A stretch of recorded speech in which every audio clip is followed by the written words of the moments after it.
Hello, मेरा नाम राघव मोहन राठौर है।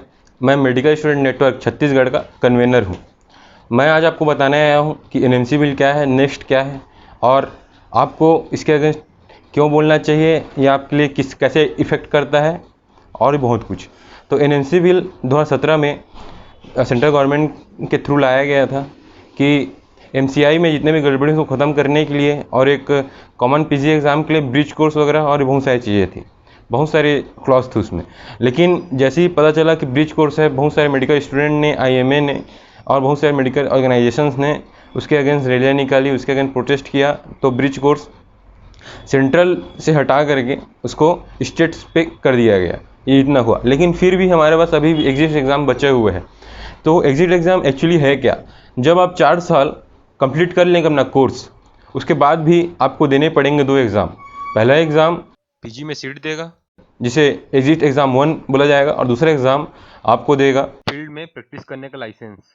यहाँ पे 2 बातें समझने वाली है कि जब तक आप नेक्स्ट 1 क्लियर नहीं करेंगे, आपको नेक्स्ट 2 में बैठने नहीं दिया जाएगा। नेक्स्ट 1 की मान्यता और 2 साल तक है, ठीक है। तो आपको अब ये डिसाइड करना है कि 4 साल रगड़ के पढ़ने के बाद, हर एक एग्ज़ाम, यूनिवर्सिटी एग्ज़ाम पास करने के बाद भी क्या आपको लाइसेंस के लिए एक एग्ज़ाम देना ज़रूरी है? तो यहाँ पे एक और बात है, अभी तक और लोग आप लोगों के लिए खड़े हो रहे थे, ठीक है। अब आपको खुद के लिए खड़ा होना पड़ेगा। हमेशा आप ये सोचते रहेंगे कि दूसरा आएगा और सब चीज़ों को सही करेगा, तो हर टाइम ऐसा नहीं हो सकता। एनएमसी बिल की जब बात थी, ब्रिज कोर्स की जब बात थी, तब सभी डॉक्टर्स आए, सभी कोई आया। लेकिन अभी अब नेक्स्ट की बात है, और नेक्स्ट अल्टीमेटली सिर्फ और सिर्फ स्टूडेंट को ही इफेक्ट करने वाला है, अफेक्ट करने वाला है। तो यहाँ पे आप सभी को यूनाइट होना पड़ेगा। आप अभी भी अगर ये सोचेंगे कि नहीं कोई और आएगा आपके लिए वो काम कर देगा और आप अच्छे से हंसी खुशी जीते रहेंगे, पढ़ते रहेंगे, तो पढ़ तो अभी आप भी सकते हैं, एग्ज़ाम दे भी सकते हैं, कोई इशू नहीं है। बट ये बात है क्या सही है क्या गलत।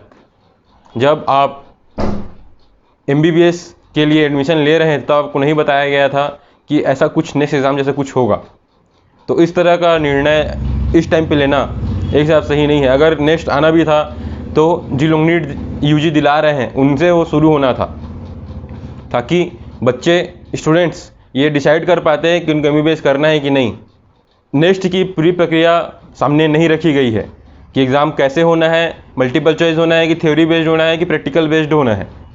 अभी भी बहुत सारी बातें नहीं बताई गई हैं। तो इन बातों को समझिए और थोड़ा डिसाइड कीजिए, क्या नेक्स्ट आपके लिए सही है? क्या 4 साल हर यूनिवर्सिटी एग्ज़ाम को पास करने के बाद भी रजिस्ट्रेशन के लिए, लाइसेंस के लिए एक एग्ज़ाम देना ज़रूरी है?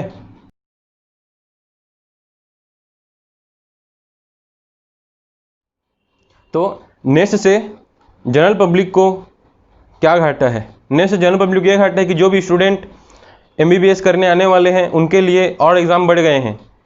उनके पास ना कुछ एक्टिविटीज़ करने का टाइम बचेगा, ना किसी तरह का एक्स्ट्रा करिकुलर एक्टिविटी करने का टाइम बचेगा, ना अपने पर्सनल डेवलपमेंट का टाइम बचेगा। सिर्फ और सिर्फ वो दिन भर पढ़ते ही रहेंगे। तो कब स्टूडेंट ये सीखेगा कि उसको समाज में, सोसाइटी में रहना कैसे है? इसीलिए इन बार बार जब उनको ये सब नहीं होता, इसीलिए डिप्रेशन आते हैं, क्योंकि उनको सिखाया नहीं जा रहा है कि समाज, सोसाइटी में रहने का। दिन भर पढ़ रहे हैं, 24 घंटे पढ़ रहे हैं, बस पढ़ रहे हैं। तो ये कुछ घाटे हैं। और यहाँ तक ब्रिज कोर्स का सवाल है, ब्रिज कोर्स ना ला करके अगर गवर्नमेंट ऐसा करे कि बीएचएमएस, बीएमएस और भी जितने भी अलग पद्धतियाँ हैं उनके लिए भी हॉस्पिटल बनाएं, तो उनको ब्रिज कोर्स देने का ज़रूरत ही नहीं है।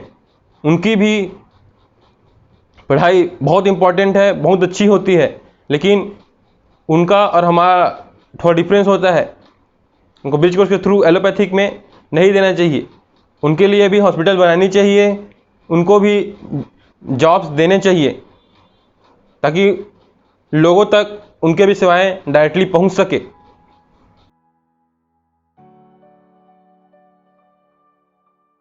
बोलना शुरू कीजिए। सिर्फ और सिर्फ स्टेटस लगाने से, चीज़ों को शेयर करने से, कंप्लेन करते रहने से, रोते रहने से कुछ नहीं होगा। अल्टीमेटली हमको सब चीज़ों को फेस करना पड़ेगा, गवर्नमेंट तक बात पहुंचानी पड़ेगी, प्रोटेस्ट करना पड़ेगा, एप्लीकेशन लिखने पड़ेंगे, मीडिया तक ये बात पहुंचानी पड़ेगी। सिर्फ और सिर्फ घर में बैठे बैठे, अपने रूम में बैठे बैठे, हॉस्टल में बैठे बैठे रोते रहने से, स्टेटस लगा देने से कुछ नहीं होगा। एक दिन स्टेटस लगा दिए, लोगों ने देख लिया, क्या हुआ, कुछ नहीं हुआ, एक दिन रो दिया, बस कुछ नहीं होगा उससे। सिंपल सा बात वही है, आपको आगे आना पड़ेगा, आपको बोलना पड़ेगा कि ये गलत हो रहा है आपके साथ। कोई नहीं आएगा आपके लिए खड़ा होने, रिमेंबर दिस।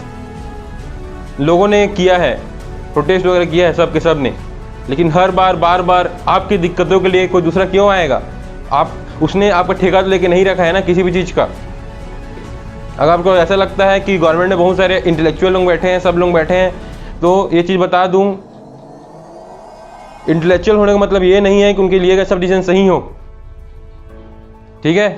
तो आपको ये चीज़ समझना पड़ेगा कि आपके लिए क्या सही है, आपके लिए क्या गलत।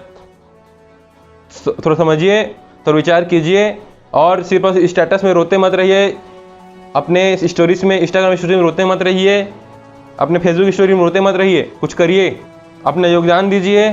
फील्ड में उतरना ही पड़ता है चीज़ों को चेंज करने के लिए। और अगर आप में उतना करेज नहीं है तो कम से कम उन लोगों को सपोर्ट कीजिए जो आप लोगों की बातों को पहुंचाने का हिम्मत रखते हैं, करेज रखते हैं और आप लोगों के लिए काम कर रहे हैं।